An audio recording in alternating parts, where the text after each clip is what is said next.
Assalamualaikum warahmatullahi wabarakatuh. Perkenalkan, nama saya Syakaria Balfiki. Di sini saya akan menjelaskan kepada kalian semua tentang bank, lebih tepatnya ke penghimpunan dana bank.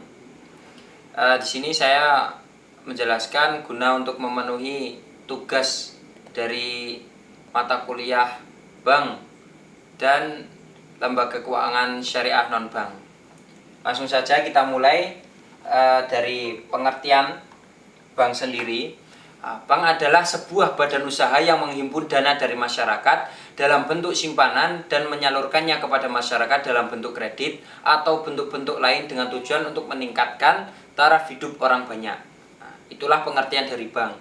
Nah, di sini saya akan menjelaskan lebih detailnya mengenai penghimpunan dana oleh bank. Jadi penghimpunan dana adalah kegiatan usaha lembaga keuangan dalam menarik dan mengumpulkan dana-dana dari masyarakat dan menampungnya dalam bentuk simpanan, giro, tabungan, deposito, dan lain sebagainya, atau surat berharga lainnya. Yang pertama, sumber penghimpunan dana itu ada dana sendiri, ada dana dari deposan, dan yang ketiga ada dari dana pinjaman. Nah, kalau dari dana sendiri itu adalah proporsi dana sendiri ini relatif kecil apabila dibandingkan dengan total dana yang dihimpun ataupun total asetnya. Namun dana sendiri ini tetap merupakan hal yang penting untuk kelangsungan usahanya, karena itu sudah ada takarannya dari pihak Bank Indonesia. Jadi ketika mau mendirikan bank itu juga harus ada saldo awal dari bank itu sendiri, bukan dari dana-dana lainnya. Kemudian ada dana pinjaman yang diperoleh bank dalam rangka menghimpun dana antara lain dapat berupa dana call money, kemudian pinjaman antar bank, dan kredit likuiditas Bank Indonesia.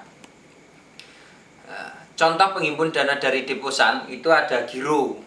Jadi giro sendiri itu juga dibagi menjadi 4 macam. Yang pertama ada rekening giro. Jadi rekening giro itu adalah penerbitan cek untuk penarikan tunai atau bilet giro untuk pemindahan buku atau pemindah bukuan, di mana penarikannya diambil dari simpanan dan dapat diambil setiap saat. Kemudian yang kedua, macam-macam giro, ada cek. Cek itu adalah perintah tak bersyarat terhadap bank untuk membayar sejumlah uang tertentu pada saat penyerahan atas beban rekening penarikan cek. Itu adalah penjelasan dari cek. Kemudian macam giro yang ketiga adalah bilet giro. Bilet giro pada dasarnya merupakan perintah kepada bank untuk memindah bukukan atau untuk pemindahan buku sejumlah uang tertentu atas beban rekening penarik pada tanggal tertentu kepada pihak yang tercantum dalam bilet giro tersebut. Dan bilet giro itu dapat dibatalkan secara sepihak oleh penarik disertai dengan alasan pembatalan. Tapi itu ada mekanismenya tersendiri untuk pembatalan bilet giro itu. Kemudian yang keempat ada jasa giro, merupakan suatu imbalan yang diberikan oleh bank kepada giran atas sejumlah saldo gironya yang mengendap di bank. Itu adalah macam-macam dari giro. Jadi tadi ada 4 macam. Kemudian selanjutnya ada deposito berjangka. Deposito berjangka adalah simpanan yang penarikannya ketika jatuh tempo berdasarkan kesepakatan antara deposan dan bank. Simpanan ini hanya dapat dicairkan pada saat jatuh tempo oleh pihak yang namanya tercantum dalam bilet deposit tersebut sesuai tanggal jatuh temponya. Itu adalah pengertian dari deposito berjangka. Kemudian selanjutnya ada tabungan. Tabungan adalah simpanan yang penarikannya hanya dapat dilakukan dengan syarat tertentu yang disepakati. Itu ada bedanya tadi dengan giro. Biasanya menggunakan buku tabungan, cash card atau kartu ATM dan kartu debit seperti yang biasa kita lakukan. Jadi ketika kita mengambil uang di ATM, nah itu merupakan uang tabungan. Setelah ini saya akan menjelaskan tentang prinsip operasional dalam bank syariah. Yang pertama ada prinsip wadiah. Giro dan tabungan dengan prinsip wadiah adalah giro atau tabungan yang dijalankan berdasarkan akad wadiah, yakni titipan murni yang setiap saat dapat diambil jika pemiliknya menghendaki. Itu adalah prinsip dari wadiah. Jadi prinsipnya adalah wadiah yad dhamamah, berbeda dengan wadiah amanah. Wadiah amanah pada prinsipnya harta titipan boleh dimanfaatkan oleh yang dititipi, sedangkan wadiah dhamamah, pihak yang dititipi bank bertanggung jawab atas keutuhan harta titipan sehingga ia boleh memanfaatkan harta titipan tersebut. Itu adalah prinsip wadiah. Selanjutnya saya akan menjelaskan tentang prinsip yang kedua, yaitu prinsip mudharabah.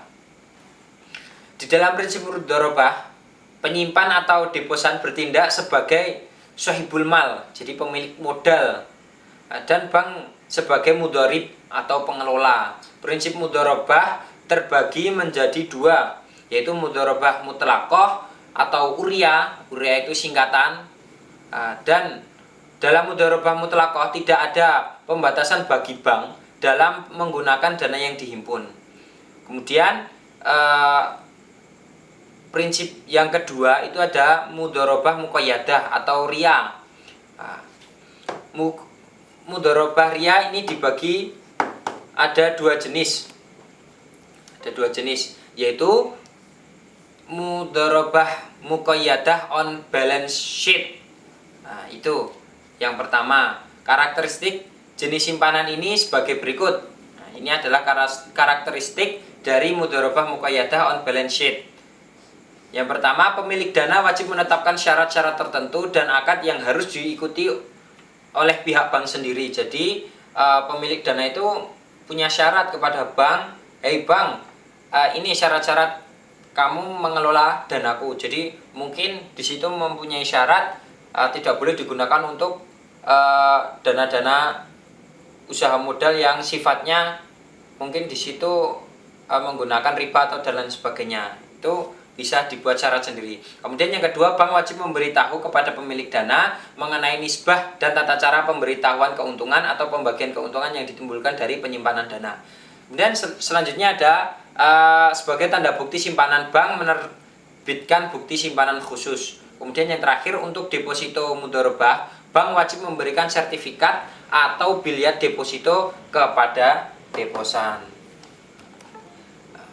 Itulah yang bisa saya sharingkan, yang bisa saya jelaskan kepada teman-teman semuanya. Semoga bermanfaat.